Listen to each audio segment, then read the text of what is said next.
lá dentro da articulação. E um detalhe que vocês às vezes não se atentam muito, mas é importantíssimo, é que como a dor é interna, como a inflamação ou desgaste está lá dentro da articulação, lá na membrana sinovial, no caso da artrite reumatoide, lá na cartilagem e no osso subcondral, no caso da osteoartrite, né? Como está lá interno, né? A dor vai ser igual, tanto no movimento ativo como no movimento passivo. A contratura, o que diferencia o movimento ativo do passivo? Né? Todo mundo entende isso. Né? Passivo é quando o examinador faz sem o paciente contrair o músculo. Né? O paciente nem sabe o que você vai fazer. Você deixa ele relaxado e você faz. O ativo é você pedindo para o paciente fazer. Então, no movimento ativo, o paciente contrai fibra muscular esquelética. Com isso, ele está puxando mais tendões, bursas, ênfases. Ele tem uma força maior de puxo, né, do que o movimento passivo. É por isso que quando é uma perna articulada no reumatoide patimório, vai doer mais o ativo. Aqui não. Aqui, como a inflamação é lá dentro da articulação, tanto faz ele fazer ativo ou passivo, a dor é igual, porque a inflamação desgaste é interna. Vocês entenderam esse conceito? E aí no próximo slide é a complementação desse. Então, se o articular é daquela forma, o periarticular é justamente o contrário. Né? Quando eu estou diante do reumatismo patimório, que é um acometimento periarticular, a minha dor relatada pelo paciente não vai ser exatamente em cima da articulação, vai ser próximo da articulação. Né? Então, vai ser no tendão que está próximo, vai ser no nervo que está sendo comprimido e irradia para aproximar ou distalmente a articulação. Né? Vai ser uma pulsa que está próxima, mas não é exatamente da articulação, certo? Então é próximo da articulação. E só vai doer em algumas direções do movimento, isso é uma dica. Por quê, pessoal? É óbvio, não precisa decorar isso, é só pensar o seguinte: digamos que eu tenha uma tendinite do quarto compartimento extensor aqui do punho, muito comum. Então a minha dor, diferente da articular, que vai ser só na linha interóssea do carpo, ela vai ultrapassar essa linha, ela vai vir aqui em direção aos tendões, né, extensores aqui dos dedos, tanto proximalmente como distalmente, né, indo para os dedos, no dorso da minha mão. Então, aí já é uma dica, né, que ela está próxima da articulação, mas não é exatamente na articulação. A outra dica é que vai doer aqui essa minha dor nos tendões, nos movimentos que forçam os tendões extensores, mas não nos movimentos que forçam os flexores, por exemplo. Os flexores estão do outro lado. Então não vai doer em todas as direções, só em algumas. Porque a inflamação não é interna, não é lá dentro da junta, é fora, nessas partes que estão fora. E elas são antagonistas. Os extensores são antagonistas dos flexores.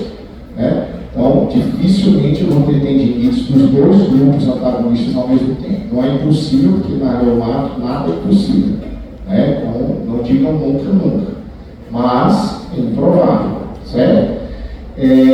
Vamos, como eu disse na aula passada, vamos aprender primeiro a regra, que fica mais fácil, vamos pensar só na exceção, né?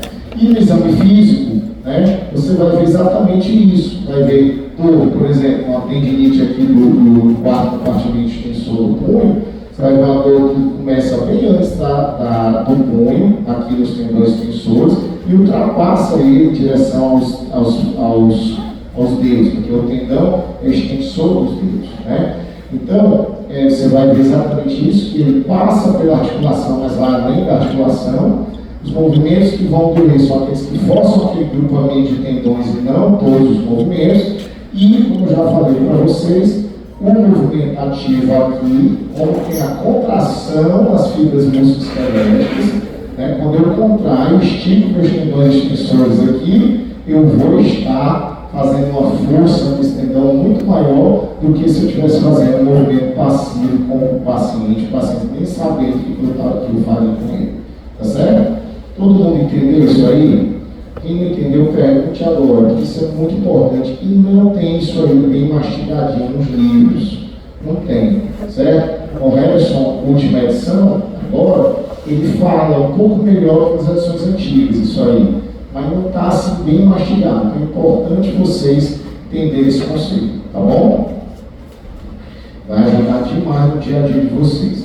Bom, agora vamos dar uma passada, né, dados esses conceitos, vamos dar uma passada nos principais reumatismos de parte móvel, as principais periartrites ao longo do corpo.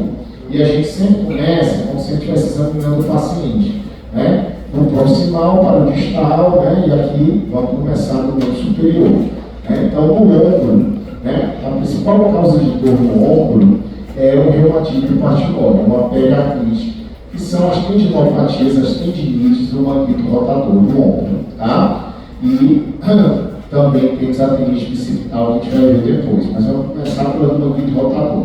Como eu já falei para vocês, eu não vou ter tempo de realizar toda a anatomia.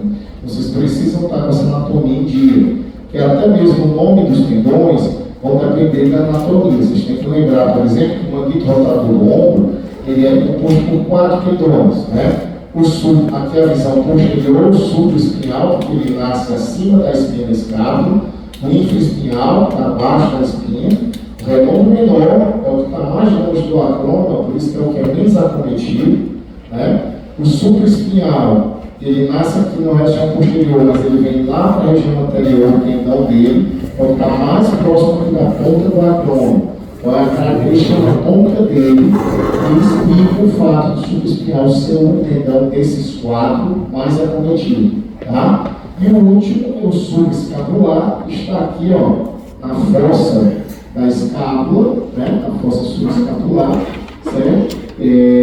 Também pode ser cometido aqui de impacto, né? Por isso que também é chamado ciclo impacto, né? Esse ciclo rotador, porque são justamente impactos entre o tendão e a ponta do acrômio ou o arco coracoacromial, que é justamente assim, além de ser a ponta do acrômio que impacta o tendão, também há o ligamento coracoacromial aqui, que pode também impactar o tendão, tá certo? Então, revisem essa anatomia que a gente precisa sempre dela. Aqui uma representação mostrando para vocês exatamente o que eu estava falando. Além da ponta do acrômio, os tendões também são impactados por esse ligamento coracoacromial. Então, ele vai desde o processo coracoide até a ponta do acrômio. Tá? Então, tudo isso aqui serve de barreira para esses tendões. E aqui a representação é do supraespinhal, que é o que está mais próximo aqui da ponta do acrômio. Bem aqui, ó, bolsinha virtual em azul, que é justamente a bolsa subacromial, né? Essa bolsa, ela normalmente é virtual praticamente, mas aqui, quando há um impacto, quando ela tem tendão sofrendo, ela se enche de líquido, né? Ela se é macia, o líquido aumenta para amortecer mais esse impacto entre o tendão e a superfície óssea. Né? Só que isso gera dor, né? A dor é um sinal de alarme para o nosso corpo, né? Dizendo que há algo errado ali, que algo tem que ser feito para melhorar aquilo. Tá? Aqui não é o objetivo exatamente dessa aula, mas eu trouxe só para lembrar para vocês esse teste do impacto, como a gente viu na aula passada, no final da aula passada. O teste mais famoso é o teste de Nier.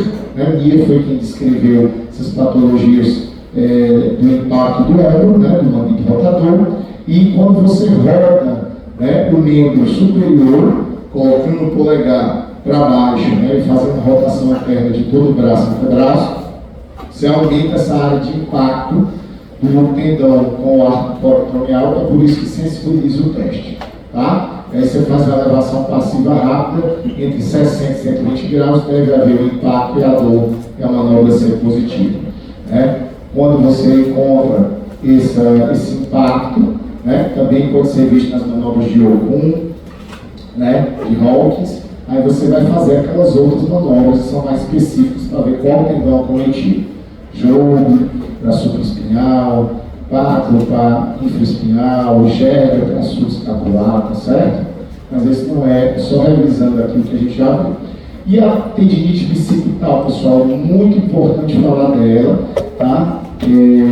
Ela existe, já caiu em pegadinha de provas, não aqui, né? Mas fora, colocando como tendinite bicipital, tendinite de manguito rotador. Bom, tá errado. Porque o bíceps não faz parte do manguito rotador. O manguito rotador são só aqueles 4: supraespinhal, infraespinhal, redondo menor e subescapular. Certo? Então o bíceps não faz parte. Porém, a maioria dos capítulos que estudam o ombro fala da tendinite bicipital, porque muitas vezes ela é um diagnóstico diferencial e também porque algumas vezes ela está associada ela pode vir associada também ao antenídeo do manguito rotador. Uma diferenciação aqui é a topografia, né? A gente sempre fala de anatomia, por isso tem que estar em dia, né? Aqui, pessoal, enquanto o supraespinhal, por exemplo, que é o que mais é cometido no manguito rotador, o impacto, né, vai ser aqui em cima, na ponta do acroma, e ele dá muita dor aqui na lateral do ombro, né? Na região aqui da bursa, supracranial, me perdoe, na bursa supracranial, na região aqui lateral do deltoide, até o terço médio aqui do húmero, na parte lateral, é assim que irradia a dor do supraespinhal, né? Aqui no bíceps, lembre-se que o bíceps passa na região anterior do húmero, né? Aqui no sulco intertubercular do húmero, né? Aquele sulco que alguns livros chamam de sulco bicipital, exatamente essa região aqui que está sendo mostrada. Então, a dor irradia principalmente na região anterior do braço, certo? Vai descendo aqui na região anterior do braço e não na lateral, como a maioria do manguito rotador, tá certo? Essa é a primeira diferença, que é anatômica, né? E há vários testes, né? O teste do palm up test, ou speed up test, esse aí, né? O paciente tentando elevar o braço com a força do bíceps e o examinador fazendo resistência, né? Mas o mais famoso deles, eu coloquei esse daí de propósito, é o menos famoso, e o outro aparece em todos os livros, que é o teste de Emerson, né, que a gente até mostrou na aula passada, que é a supinação contra a resistência com o braço fixo aqui, supinando contra a resistência do examinador, o indivíduo vai ter dor exatamente aqui no sulco intertubercular do húmero, a área topográfica do tendão da cabeça longa do bíceps, tá certo? Mas esse teste aí também mostraria qual mapa o hospital. Saindo um pouco do ombro, né, a gente vai fazer uma atividade de particólio do cotovelo, né? Cotovelo é bem simples, né? A gente tem a bursite de olecrano. Então, embora aqui não exista um tendão propriamente dito para a bolsa do olecrano amortecer aqui no olecrano, mas é a superfície do corpo humano que mais traumatiza. Todos vocês aqui estão colocando o olecrano de vocês, a maioria, em cima da carteira. Eu estou aqui em cima do ponto aqui, de vez em quando. Quem trabalha com computador passa o tempo todo arrastando no mousepad. Quem está dirigindo está lá no encosto do braço, ou então, os carros mais modernos têm esse encosto do braço direito também. Então a gente passa o tempo todinho esfregando o nosso olecrano em algum lugar, traumatizando. Por isso que a gente precisa da bolsa olecraniana. Então, poder proteger, amortecer esse impacto do osso do olecrano com a superfície externa, né? Nós temos também as epicondilites lateral e medial. Elas são intesites, na verdade, né? As epicondilites nada mais são, o epicôndilo nada mais é do que a íntese dos tendões. Vou mostrar já as figurinhas para vocês. E temos as neuropatias compressivas do cotovelo, são menos frequentes, né? Pode acontecer no mediano ou interosseus posterior. No nosso meio, quando há uma compressão de ulnar, a gente fica mais preocupado com a leucemia, né? Certo? Mas uma artrite reumatóide que pegou muito cotovelo pode dar, um tumor ósseo pode dar uma compressão dessa, né? Felizmente são quase mais raros. O que vocês vão ver mais aqui realmente é a bursite olecraniana e as epicondilites, tá? Vamos dar uma passada aqui nelas, ó. Aqui é a região da bolsa do olecrano, pessoal. Uma pessoa jovem como vocês, você quase não vê a bolsa. Mas no idoso, ó, que a pele já não tem tanto colágeno, já não estende tão bem, você pode ver a bolsa, ó, um pouquinho aumentada, tá vendo? Somente se ele estiver atritando, tá? Aqui, ó, é uma foto do Atlas do Rockenberg, que é um dos maiores escritores de reumatologia, dos maiores tratados de reumatologia. A gente vê aqui, ó, a bolsa do olecrano bem inflamada, né? Certo? Muita gente, vou aproveitar esse momento para dizer, muita gente acha que isso aqui só acontece na gota. Né? Acho que não me lembro se eu falei isso na aula passada. Né? Não, professor, isso aqui é um tofo gotoso. Não, pessoal, isso é a bolsa do olecrano. Agora, muitas vezes, os pacientes com gota que tem tofo, né? O tofo às vezes fica fora da bolsa, inflama essa região e dá a bursite também. Eu já vi tofo dentro da bolsa, você toca aqui a bolsa, tem tofo dentro. né, nos pacientes muito descontrolados. Então, o tufo pode estar anterior, posterior, dentro da bolsa, pode formar tufo em qualquer tecido de parte mola, certo? Quando você tem uma gota muito descontrolada, normalmente mais de 10 anos de descontrole, aquelas gotas hipofácia crônica, braba mesmo. Então, não confunda, eu mesmo, quando era estudante, eu confundia, eu achava que isso aqui tudo era tufo. Não, que é pulso do oleco, certo? O sítio olecraniano. Aqui é tufo, e pode ter tufo dentro dela se você palpar, mas não confunde as coisas. A bursite do oleco vai ser inflamação por qualquer causa. É muito mais comum ter uma bursite de oleco por atrito aqui na carteira do que ter por uma gota, né? Por uma gota, tá certo? Mas tudo que inflamar o cotovelo pode dar uma bursite de oleco. Aqui vocês têm que saber, então, qual é a causa de dor mais frequente do cotovelo. Né? De novo, é o reumatismo de parte mole, que é a epicondilite lateral. Né? Então, aqui no epicondilo lateral, pessoal, é a origem comum de todos os músculos extensores dos dedos. Lembram da anatomia? O epicondilo lateral origina todos os extensores. E o medial origina todos os flexores. Certo? Então, isso vocês têm que lembrar, porque é assim que você vai testar essas patologias. Então, quando você tem uma epicondilite lateral, obviamente, o paciente vai reclamar quando ele estiver fazendo os movimentos dos extensores. Não é em todos os movimentos, é do extensor. Lembra que é o reumatismo de parte mole, não é em todas as direções. Né? Certo? Então, essa epicondilite lateral, que é a causa mais comum de dor no cotovelo, é a chamada famosa, né, tendinite do tenista, né, que o tenista faz muita extensão durante o jogo, né, ou tennis elbow, né, em inglês, tá certo? Esse é o famoso tendinite do tenista. E aí, como eu já falei para vocês, o nome mais apropriado não é tendinite, e sim epicondilite, porque é exatamente na origem do tendão, e não especificamente não. É claro que uma epicondilite dessa pode se tornar tão grande que realmente afetar todo o tendão, né? E se tornar uma tendinite também. Mas a origem de tudo é no epicôndilo, que na verdade é a êntese, né? É a ponta do tendão, onde ele gruda no osso.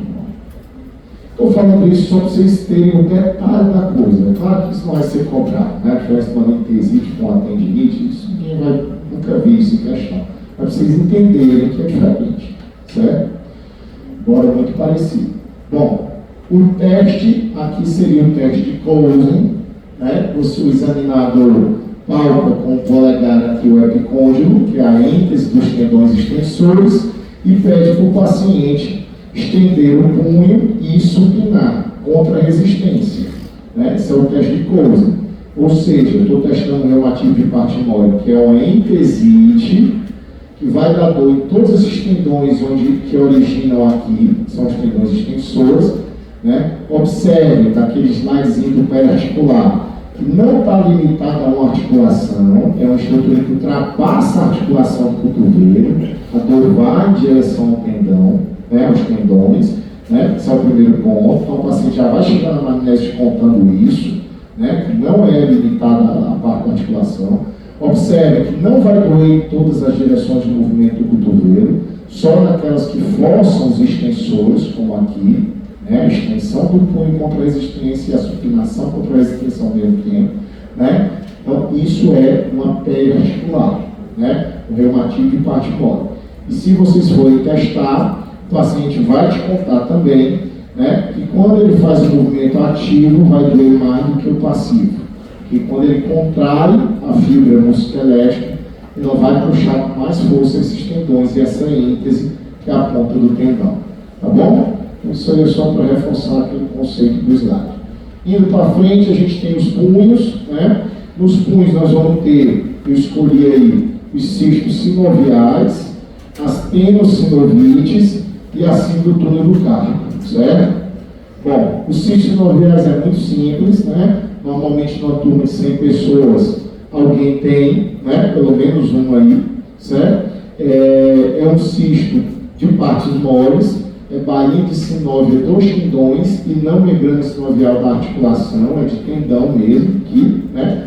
Ele é delimitado, certo? e não tem risco de malignizar nem nada disso. Qual é a indicação de retirada desse cisto? Vaidade, muitas meninas se incomodam, né?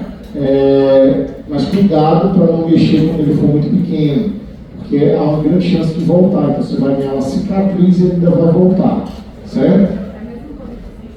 Gangliônico, a mesma coisa, tá?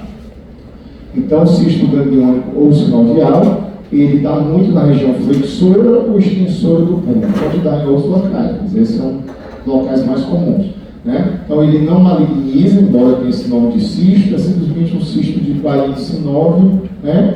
E quando é que ele dói? Quando você traumatiza ele. Então, se você fizer compressas, se você usar anti-inflamatório, ele para de doer, desincha, se evitar o atrito que causou ele muitas vezes evolui totalmente até.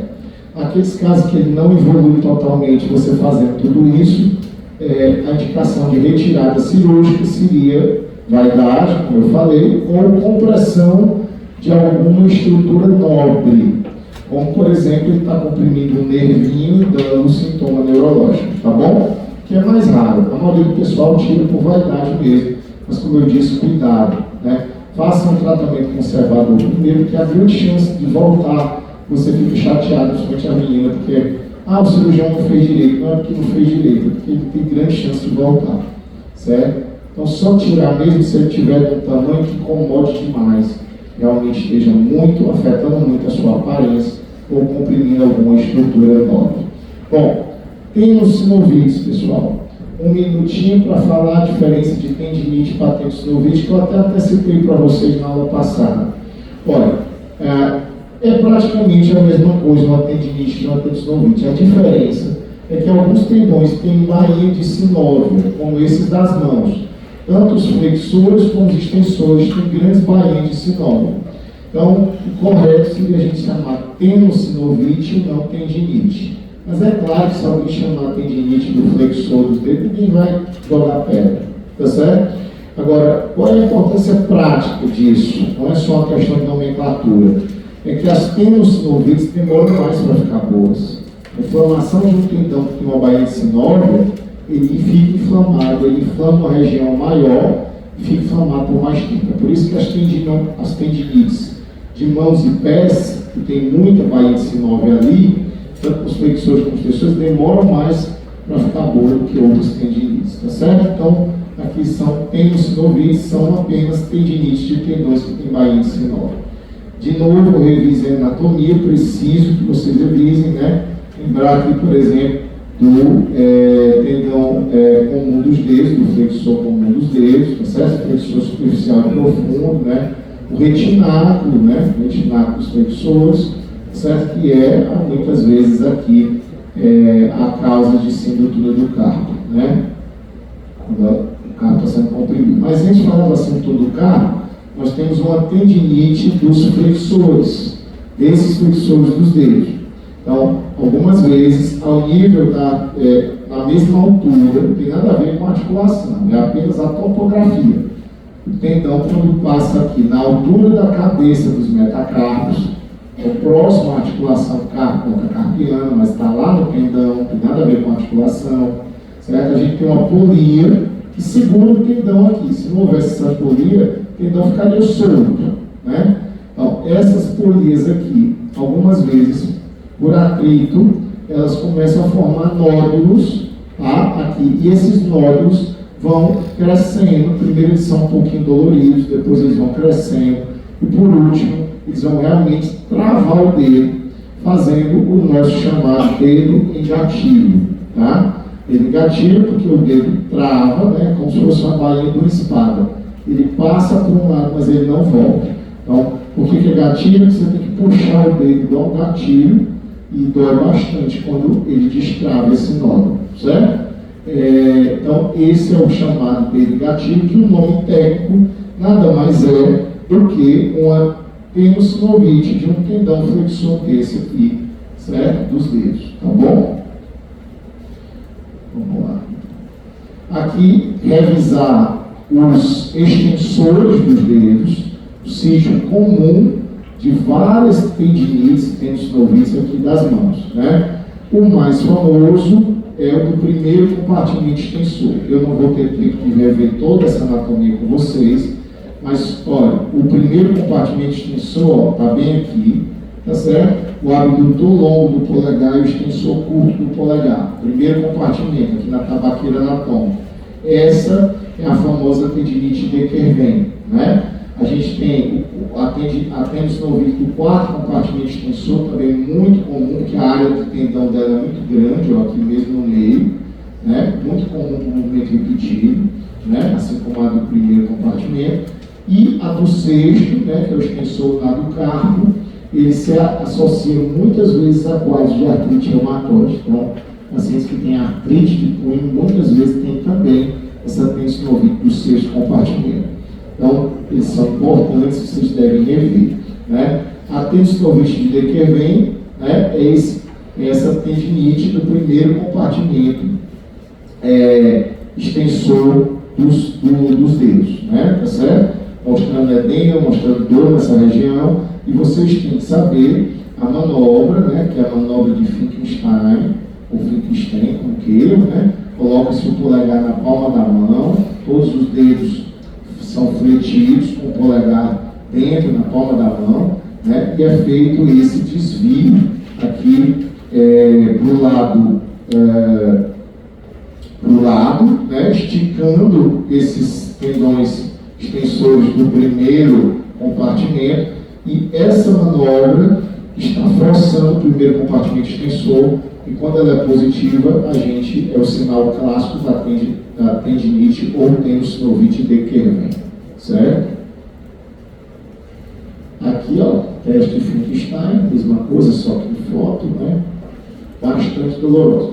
E por fim, diga. Passivo, sim, senhor.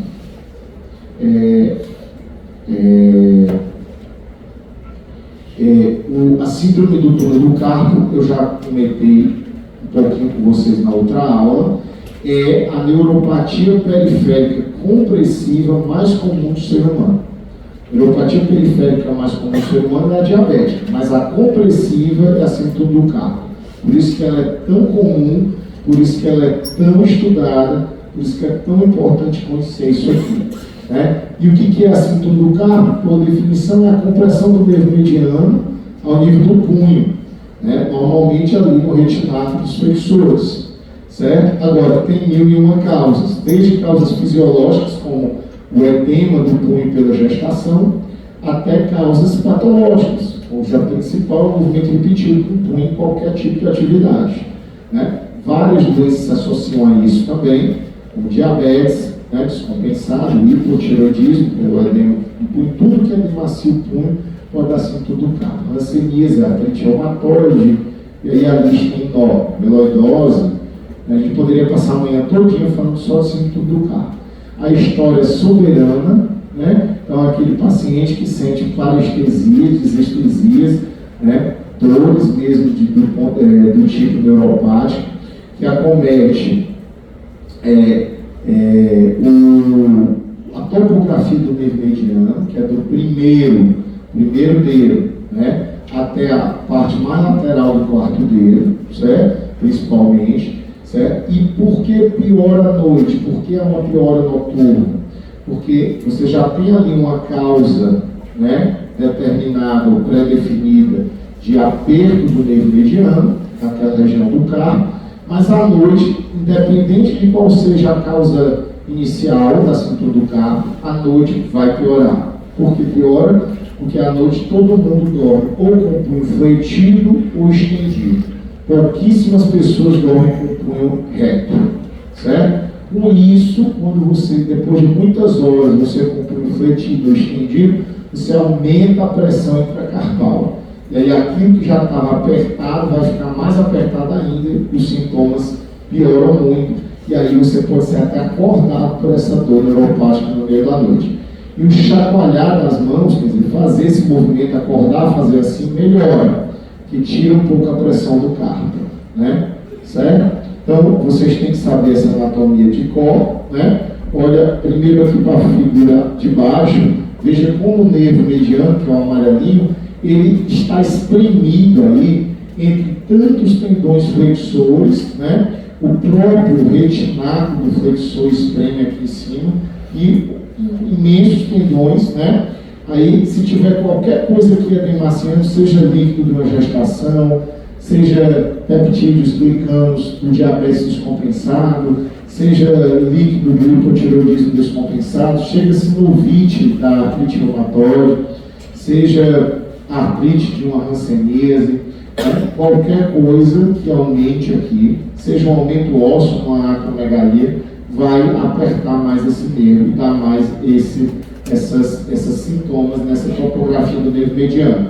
Só um detalhe, a parte medial do quarto dedo e o quinto dedo são inervados pelo ulnar. Tá? Ah, professor, mas eu vi um caso de síndrome do carpo que tinha o quinto dedo também acometido. Como é que eu explico isso? Eu vou sempre falar para vocês não passarem esse aperto. Né? Você sempre vai ver que os sintomas são mais frequentes nessa área aqui do nervo mediano. Mas algumas poucas vezes você também pode ter sintomas na área do ulnar. Certo? São menores, são menos intensos do que isso daí. Certo? Por que isso acontece? Porque em alguns pacientes há uma variação anatômica e há uma comunicação entre o mediano e o ulnar. Um pequeno ramo de nervo comunica. E aí você pode sentir também a parte medial do quarto dedo e do quinto dedo. Isso não descarta o diagnóstico do carpo, certo? Mas vai ser em bem menor intensidade. O que vai chamar mesmo a atenção vai ser essa topografia aí. Né? Outra coisa que existe também assim compressiva só do ulnar. Aí não tem nada a ver com variação anatômica. Seria assim compressiva só do ulnar. A gente vê às vezes em pacientes que caíram da moto, fraturaram aqui próximo da região do ulnar, que é assim do canal de Guion. Mas não se preocupem com isso, é só uma curiosidade para dizer para vocês.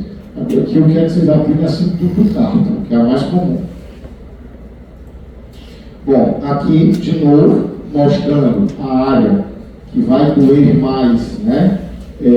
Ou vai incomodar mais, será essa área aqui em bege, né?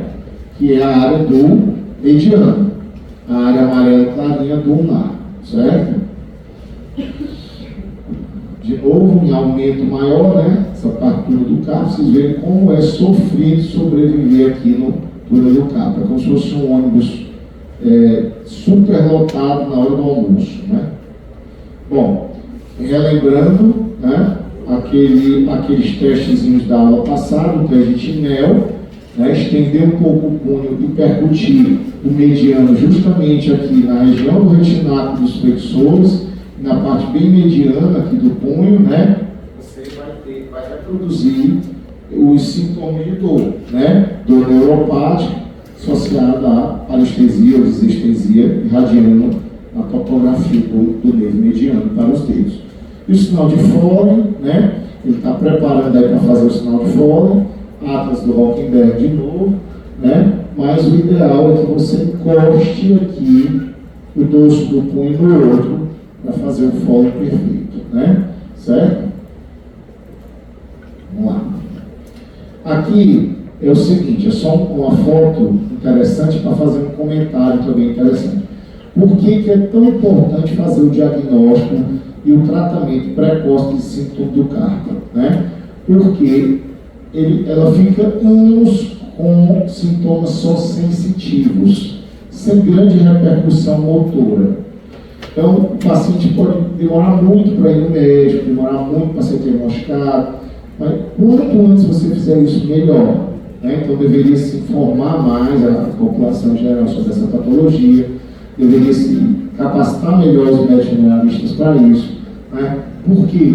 Porque, embora seja só uma dor sensitiva, que às vezes no começo, bem leve, incomoda só à noite, o paciente nem se liga que é isso, né? Às vezes é relacionado até à própria obesidade, os pacientes sentem quando engordam, quando emagrece, tira a gordura, diminui aqui, ele para de sentir.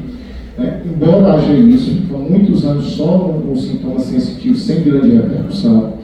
Mas o problema é que nos casos mais graves, quando não é diagnosticado e tratado na hora certa, você pode vir lá depois de alguns anos, principalmente, ter comprometimentos motores, porque cronicamente acometido e apertado, o nervo ulnar vai comprometer a musculatura tenar. Lembra o tenar do lado aqui do polegar, né? Palma da mão do lado do polegar. É a musculatura que faz essa oponência do polegar. Então a gente precisa desse movimento de oponência para várias coisas importantes. Até na evolução dos primatas, isso é um movimento que não tinha nos primatas mais primitivos. Então a gente usa isso para escrever, para comer, né, para higiene pessoal. Então tem várias coisas que a oponência do polegar é importante. O que acontece? Se a gente não diagnosticar e tratar a tempo, você vai ter uma hipotrofia da região tenal, o paciente vai perder essa oponência do polegar. Isso ali é praticamente irreversível. Por sorte que isso demora muito, né? Então dá muito tempo para você diagnosticar e tratar. E também não ocorre em todos os casos, são só nos piores casos. Mas isso é para vocês verem a importância de dar o diagnóstico dessa patologia e tratar, né? Se você, se o problema é gravidez, vai acabar com 9 meses. Se o problema é obesidade, você vai ter que emagrecer, né? Se o problema é uma artrite reumatoide, você vai ter que tratar a artrite reumatoide com medicação, o problema vai desinchar e beleza, vai resolver. Então, a maioria das vezes, a gente consegue tratar isso clinicamente, né? Mas quando não for possível, você não pode deixar chegar na atrofia tenar. Você vai para o tratamento cirúrgico antes que isso acontecer, tá certo? A maioria das vezes o tratamento dá certo, tem se você diagnosticar a tempo. Pessoal, agora indo para o membro inferior, né? Uma das primeiras reumatismos de parte móvel que a gente deve falar do membro inferior é a bursite trocantérica do fêmur, né? É uma dor na lateral do fêmur, ali mais ou menos ao nível do bolso da calça, né? Que incomoda muita gente, né? Principalmente idosos. A origem dessas bursites, como eu disse para vocês já, as bursas amortecem superfícies ósseas ou tendões em relação às superfícies ósseas, e a origem daqui é justamente os músculos do glúteo que chegam aqui para na região lateral do fêmur, né? E essas bursas do trocantérico fazem justamente esse amortecimento desses tendões. Enquanto toda a dinâmica muscular está boa, pessoas jovens como vocês, que se exercitam, tranquilo, nunca você vai ter problema de bursite trocantérico. O problema é no idoso, quando essa musculatura do glúteo começa a hipotrofiar, e aí começa a haver atrito aqui do tendão com o trocânter maior do fêmur, e isso vai gerar a bursite trocantérica. Professor, só dá em idoso? Não, pessoal. Às vezes pode dar em jovem também. É muito mais comum em idoso por esse motivo que eu expliquei. Vou dar um exemplo de um jovem.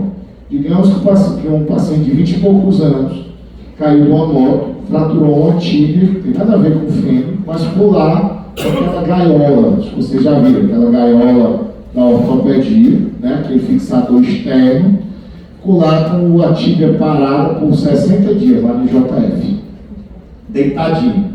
Como vai ficar o glúteo dele? Bem hipotrofiado, o cara parado 60 dias, né? Quando ele for levantar da cama para andar, tirar a gaiola, tirar o fixador externo e andar, a tíbia não vai doer não. Ela está cicatrizada, ali o cara é jovem, já fez calo ósseo, tudo. Mas aqui, na bursa trocantérica do fêmur, ele vai ter muita dor. Então, ele vai ter uma dor da bursite trocantérica por desuso, por hipotrofia dos músculos glúteos. Só que o paciente jovem, ele rapidamente recupera. O problema é o idoso, que tem muita dificuldade de recuperar a massa muscular. Tá certo? Recuperando a massa muscular, o tendão fica forte, puxa de novo para cima e não fica dando tanta bursa, tanto cometimento da bursite, tá? Em teoria é assim, é claro que na prática às vezes você tem que dar uma ajudada, né, doutor? Às vezes você tem que fazer fisioterapia, para tirar a dor da bursa, tem que usar anti-inflamatório, eu vou falar um pouquinho no final, certo? Às vezes tem que filtrar, certo? Mas a teoria de como ficar bom é essa, certo? É fortalecer o músculo. Se você fizer só as outras coisas e não fortalecer o músculo, não adianta, vai voltar. Vai tirar ali como sintomático e volta tudo depois. Bom, bursite do joelho, a gente tem a bursite mais clássica do joelho, é a pré-patelar. Então lembra, pessoal, nessa figura à direita de vocês, né, que existe uma bursa na região anterior da patela. a bursite das freiras, né? Mas também alguns livros chamam de bursite da empregada doméstica. Então, todo mundo que ajoelha, poderia ser a bursite do muçulmano, porque o muçulmano eu acho que ajoelha mais do que as freiras de empregada doméstica, né? Mas assim, os livros estão mais com o bursite das freiras da empregada doméstica, que a pessoa ajoelha muito, faz muito atrito aqui na região anterior do joelho, né? E acaba fazendo essa bursite pré-patelar, tá certo? Lembrança, está fora da articulação, porque essa foto, para o leigo, ela parece uma artrite de joelho, porque o cara vai chegar dizendo que está com dor, vai ter muito edema aqui na região anterior do joelho, a pessoa pode ser levada a pensar que isso é uma artrite. Não é uma artrite, é uma parte mole. Você já vê na própria inspeção, ó, o joelho está todo desinchado. É só na região externa, aqui, na frente da patela, que está inchado. Palpando fica muito fácil. Você pega assim, a região que está só anterior do joelho, você vê que não tem testateca, não tem líquido aumentado no joelho em si e só na região da bolsa. Palpando é muito fácil. Na inspeção você tem que treinar o olho. E a dica que eu dou, olhem sempre para a região suprapatelar aqui. Quando a região suprapatelar for normal, isso deve ser uma bursite pré-patelar, só na anterior mesmo. E quando a gente tem uma artrite, incha tudo, inclusive a região suprapatelar é uma das primeiras que incha. Certo? Certo? Esse outro aqui à esquerda é menos comum, a bursite infrapatelar. Ela está lá no tendão calcâneo, mais embaixo, no tendão patelar, quando ele sai da patela e vai entre o ápice da patela e o bordo e a parte anterior da tíbia, onde ele se insere. Ela é menos comum, mas também existe essa bursa aí e pode ser inflamada quando você fizer atrito ou forçar, tá bom? Diga.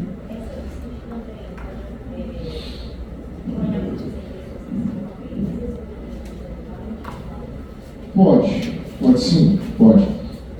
Tudo que força o joelho, né? Por exemplo, normalmente o que mais faz ela acontecer é o atrito de repetição, né? Essas daí. Porém, você está certo. Se você já tem uma patologia de joelho, já tem um joelho que está no limite, digamos, um obeso mórbido. Um obeso mórbido, para você, por exemplo, fazer uma bursite dessa, você tem que ajoelhar centenas de vezes.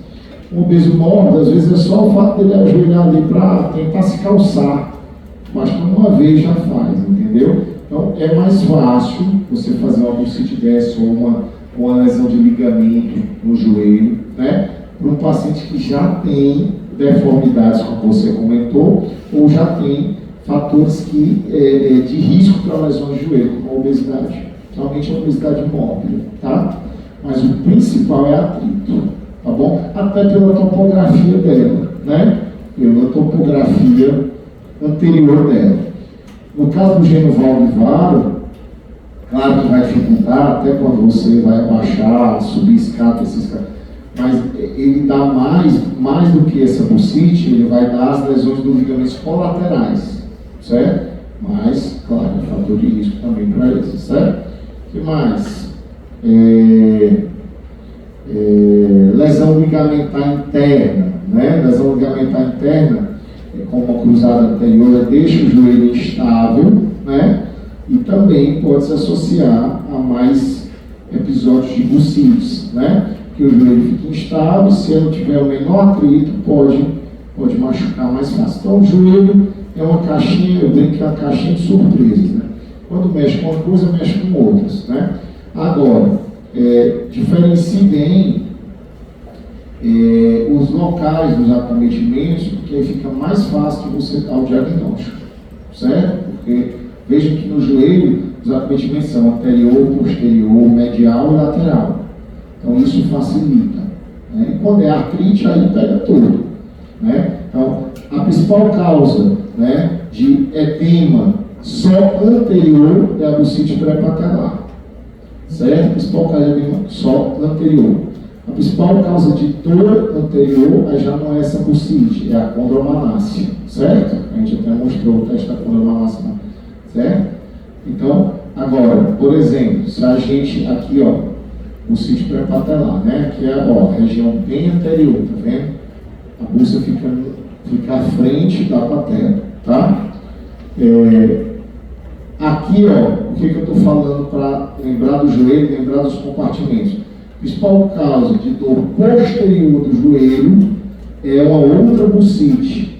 É a bursite das bursas do gastrocnêmio, né? E essa bursite é chamada de cisto de Baker ou cisto poplíteo. Então, cisto de Baker ou cisto poplíteo é o aumento das bursas aqui do gastrocnêmio, na região posterior do joelho. E aí, o que é o fator de risco para essa bursa? Como você falou, qualquer patologia, seja de ligamento, seja de osteoartrite, seja de artrite reumatoide, qualquer patologia que enche o joelho é fator de risco para essa bursa, muito mais do que para aquela outra que é a anterior. Certo? Aquela do anterior também mas aquela anterior é principalmente o atrito anterior. Agora aqui não. Tudo que enche o joelho, independente da causa, pode dar cisto de Baker. Porque existe uma característica aqui nessa bursa que não tem nas outras, que é uma comunicação entre essa bursa e o interior, a articulação do joelho, o interior, o líquido sinovial da articulação. Então, quando o joelho incha, dependendo da causa, pode ser qualquer patologia do joelho, por isso que todas são fator de risco para cisto de Baker, quando o joelho incha e não tem mais espaço no joelho, o líquido passa para a bolsa do gastrocnêmio do solo. E aí, vai formar a bursite posterior do joelho, que é esse cisto de Baker ou cisto poplíteo, região poplíteo, né? O interessante é que nesse percurso em que o líquido sinovial aumentado passa para dentro da bolsa, ele é univalvular. Tem uma válvulazinha que o líquido passa do joelho para a bolsa, mas ele não deixa voltar, entendeu? É uma válvula com uma direção só. É por isso que às vezes o paciente fica bom da artrite do joelho, você tratou a artrite, fica bom, mas o cisto de Baker fica lá meses incomodando. Os pacientes contam bem essa história para vocês. Essa é a precisar fazer. Antigamente se operava muito, o pessoal se desesperava e tirava. Hoje a gente sabe que não precisa operar isso.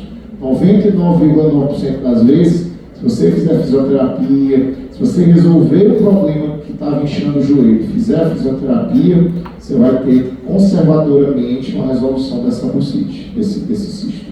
Tá bom? A maioria das vezes. Então isso é mais comum do que o É mais comum do que o pré-patelar. Hoje, né? Porque no passado o pré-patelar era mais que tinha mais gente fazendo serviço exato, ajoelhado, né? Hoje é mais comum. Tá? Aqui uma outra bursite, né? Ela não é propriamente do joelho, mas ela é estudada assim porque a dor dela muitas vezes começa na região medial do joelho. Vejam como muda, né? Anterior, pré-patelar, posterior, cisto de Baker, e na região medial, a pata de ganso. Olha, a bursite da pata de ganso, pessoal, ela é chamada bursite da pata de ganso justamente porque ela é a inserção, ela fica próxima, que é a bolsa, a inserção de 3 tendões que parecem uma patinha de ganso, né? A inserção deles.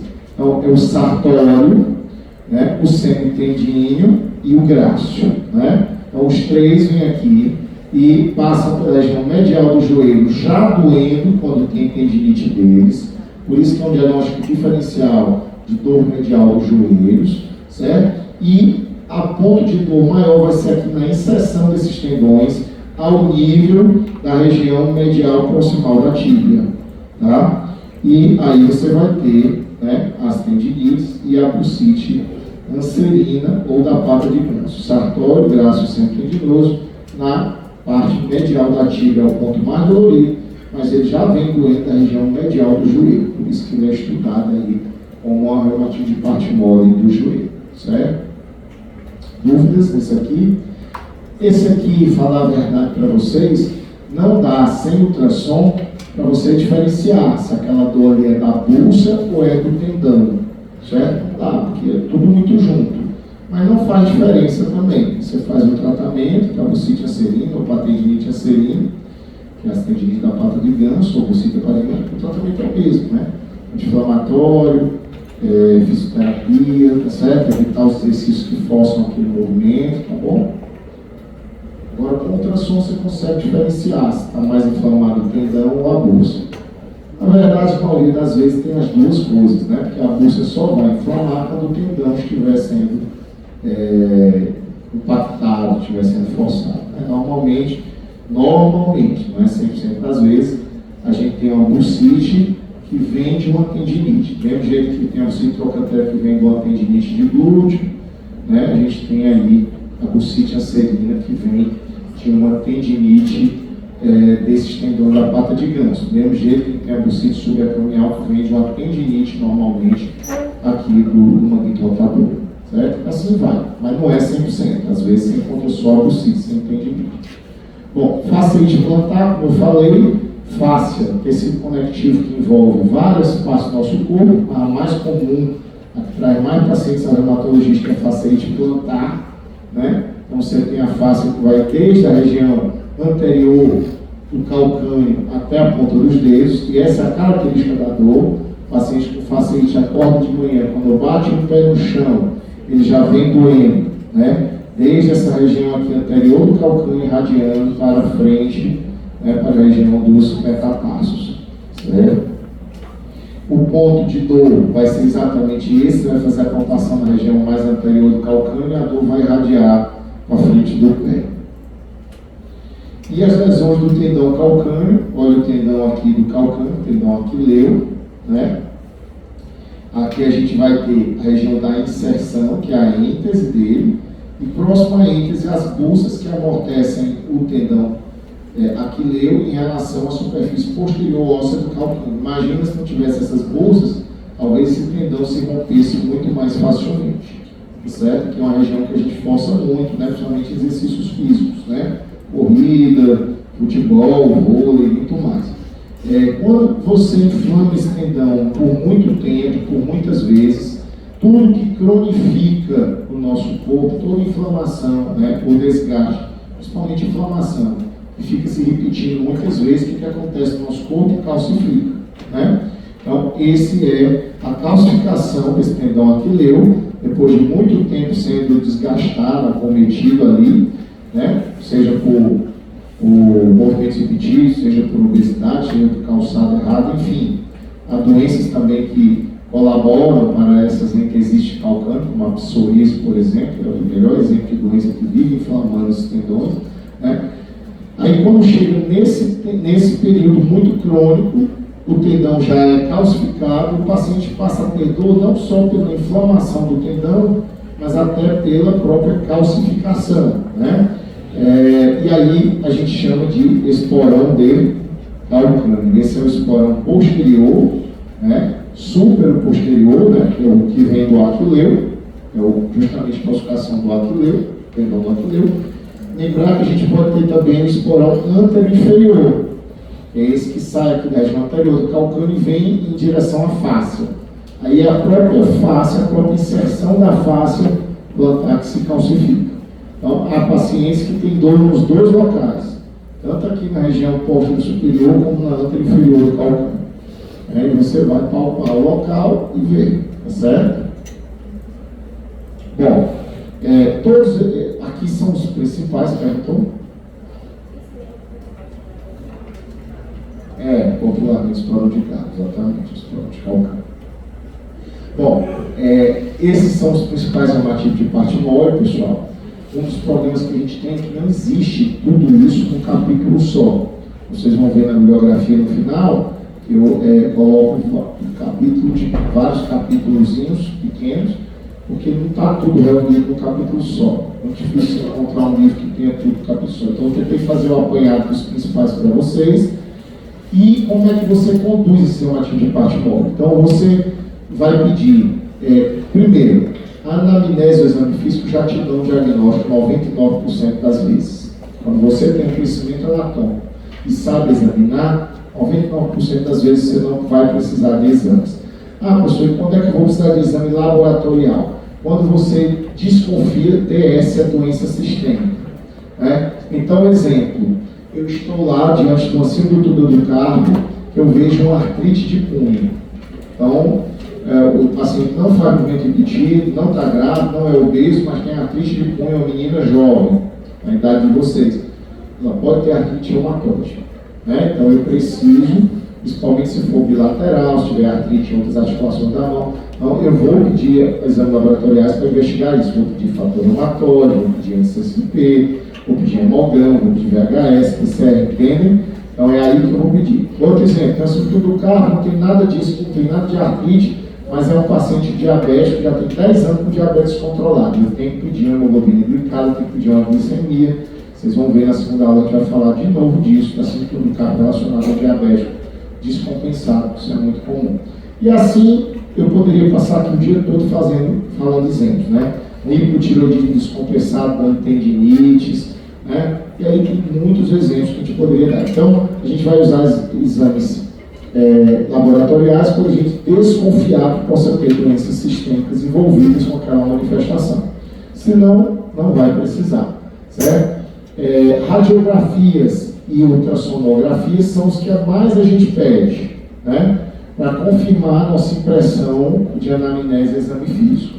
A radiografia, poxa, professor, se é reumatismo de parte mole, o que eu vou ver na radiografia? Às vezes, pessoal, a radiografia ela se torna importante para você encontrar, por exemplo, a causa de uma tendinite de repetição. Exemplo, isso é típico do ombro, né? Então, às vezes, o paciente tem aquele acrômio ganchoso, que é o nível 4 de Bigliani, né? Esse acrômio ganchoso tem nível 1, nível 2, nível 3 e nível 4. Se for nível 4, ele tem que ser operado. Tem que cortar a ponta do acrômio. Senão nenhum tratamento vai dar certo para essas tendinites no manguito rotador. É raro, não é tão comum nível 4. Mas é para isso, por exemplo, que a gente mesmo tem o diagnóstico do manguito rotador, mesmo não retarde o tratamento. Passa um anti-inflamatório, não é para fisioterapia, oriente como é que ele não dormir com o braço para cima, oriente tudo, faça tudo, mas peça o raio-x, principalmente na primeira vez, para ver se não tem um acrômio ganchoso. É para isso que a gente pega o raio-x. Estou examinando um pé, desconfio que não é só uma tendinite do aquileiro inicial, que já possa ter o esporão, peço o raio-x para ver se tem o esporão também, tá? Agora, o ultrassom cada vez mais ocupa lugar na medicina, né? E seria um exame simples, fácil, que deveria ser um braço do exame físico, na verdade, e que confirma todos esses diagnósticos. Então, o ultrassom seria, sem dúvida, o melhor exame para reumatismo de parte mole. Custo baixo, né? Só precisa capacitar os médicos para usar. E poderia ser usado no próprio consultório, quando você tivesse dúvida, né? Ressonância também é padrão ouro, né? Até melhor que o ultrassom, porém é caro, é difícil acesso, no SUS vai ser bem difícil de você conseguir ter uma ressonância para confirmar, por exemplo, uma bursite ou uma tendinite, né? Então a ressonância fica em segundo plano em relação ao ultrassom. Você vai pedir ressonância principalmente quando você está muito em dúvida e o ultrassom não te ajudou, ou no caso, por exemplo, cirúrgico, né? Hoje praticamente ninguém opera ombro sem ter uma ressonância de ombro. É um caso refratário de uma tendinite de ombro calcificada, precisa ser tratamento cirúrgico, você precisa de uma ressonância antes da cirurgia. E a eletroneurobiografia, mesma coisa.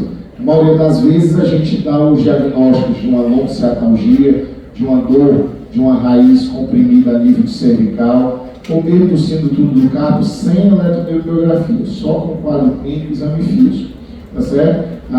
O ultrassom, por exemplo, ajuda a síntoma do carpo também, vê lá a área do nervo acometido, né? Agora, em alguns casos, a gente vai precisar da eletromiografia, por exemplo, casos em que o paciente está entrando na justiça contra a empresa dele e o perito exige um exame que mostra o sofrimento do nervo mediano ao nível do ponto, para afastar o paciente. Aí você vai precisar da eletromiografia, entendeu?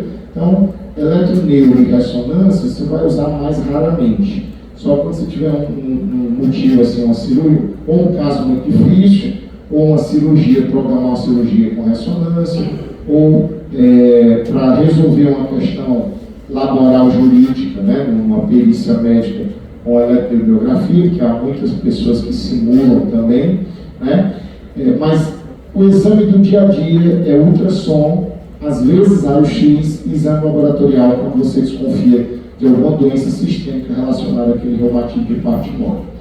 E os princípios de tratamento, pessoal?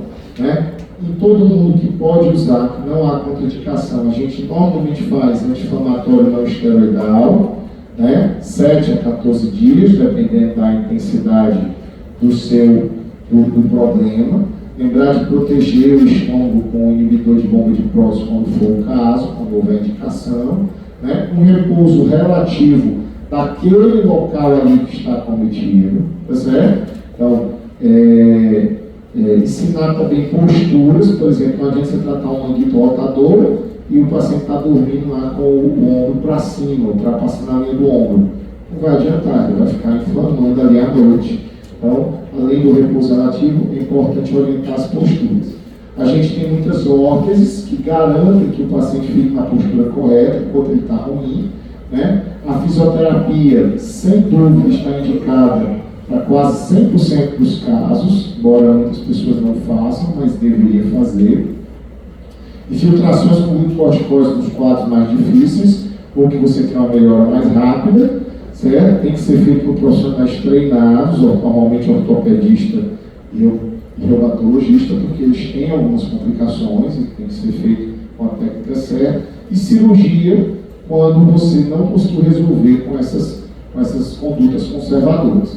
Então, aqui é um exemplo de uma órtese para a epicondilite lateral do cotovelo, torno do epicôndilo lateral. A gente usa essa órtese, vocês veem muitos tenistas usando, né? Até para jogar mesmo. Essa órtese, quando você está com inflamação, né, ou degeneração aqui no epicôndilo lateral, na origem dos extensores dos dedos, essa órtese colocada 1,5 cm a 2 mais distalmente do que o ponto doloroso, ela reduz o retorno venoso aí na região, diminuindo o acúmulo de células inflamatórias sanguíneas. É por isso que melhora a dor. É por isso que muitos tenistas já usam uma órtesezinha dessa para jogar a pele. Tá bom? Então esse é um exemplo de órtese. Aqui é um exemplo de outro tipo de órtese. Esse é... Oi? Também serve. Boa. Na fisioterapia você pode usar meios físicos, né, para controle da dor, né? Pode usar TENS também, aquele choquinho que alivia, certo? Tá? Em relação a qual é melhor, o morno ou o frio, isso é uma discussão enorme na medicina e não tem consenso. Na prática, parece que o frio é melhor nas primeiras 48, 72 horas, se houver trauma, principalmente, né? No quadro mais crônico, o calor normalmente é mais indicado. Mas isso é uma confusão danada. Não há como a gente garantir isso. Eu, no meu hábito clínico, eu costumo perguntar para o paciente. Eu já vi vozinho de 90 anos e doutor, não passo compressão com hormônio não, que eu detesto. Eu gosto do gelo, entendeu? Mas a maioria dos idosos gosta mais do morro, né? Então tem para todos os gostos, entendeu? E eu acho que as duas coisas ajudam. Você tem que combinar com o seu paciente. Agora, sem dúvida, houve um trauma, houve uma queda aqui, bateu o joelho agora, o gelo é melhor nesses primeiros 48 horas, depois você passa para o morro, tá? Mas há pacientes idosos, por exemplo, que não suportam o gelo de jeito nenhum, você tem que fazer com o morro mesmo, tá bom? Já desde o início, tá? Essa é a órtese para a cintura do carro, é outra que vocês vale a pena vocês aprenderem. Ela tem os dedos livres e ela tem uma tala que deixa o punho retinho. Então ele evita aquela coisa de rodar o punho para dentro ou para fora na hora de dormir, né? Flexão e extensão do punho, evita o aumento da pressão do carro. Então a gente orienta não usar direto, usar 12 horas por dia, normalmente melhor usar à noite, que aí você evita de rodar o punho e de sofrer aquela pior da cintura do carro. Pode ser usado de manhã também, alguém que faz muito movimento repetido? Pode, mas não é bom ficar 24 horas, você escolhe o horário que você vai usar, né? Quando os anti-inflamatórios, as órteses não resolvem, né, a gente pode usar as infiltrações, né? Como eu disse, tem que ser com técnica correta, aí não é o objetivo aqui a gente discutir técnica, mas elas ajudam muito quando bem feitas, quando não feitas em excesso, nas doses corretas de corticoide e anestésico. Né? Normalmente você faz betametasona com lidocaína nessas partes moles, porque a betametasona é um corticóide que não desgasta os tendões, as pulsas, né? Diferente da triacinolona, que é um corticóide mais forte, mas você tem que jogar dentro da junta, que é o que a gente faz no joelho, por exemplo.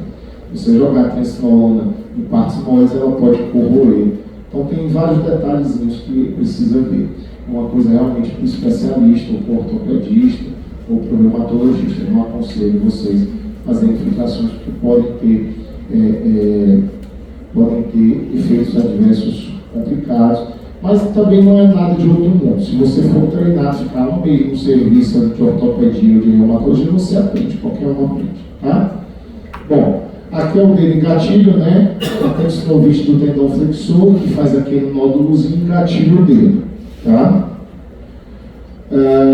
Se não resolver com anti-inflamatório, fisioterapia, tudo aquilo, você vai fazer essa infiltração. O detalhe aqui, por exemplo, ó, tem que ter muito cuidado para não infiltrar o tendão. Se você injetar o corticóide no tendão, ele vai explodir.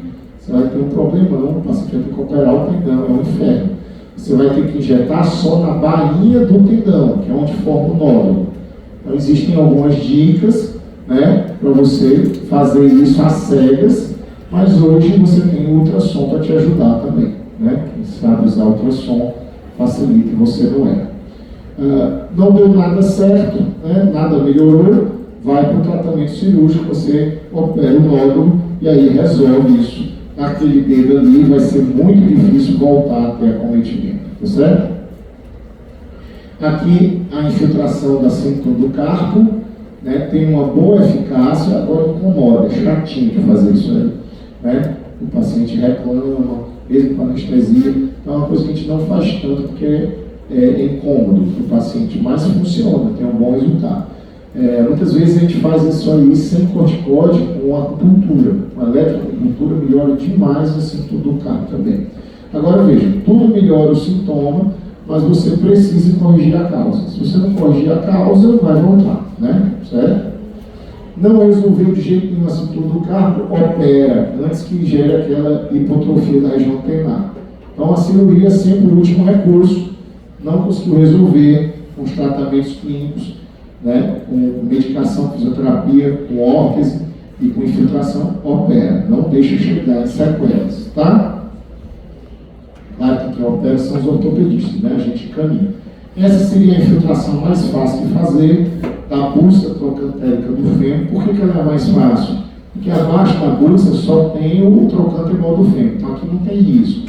Você não vai pegar nenhum nervo, nenhuma artéria, nada arriscado. Essa seria a mais fácil de fazer e também com ótimo resultado. Certo? Dúvidas, pessoal?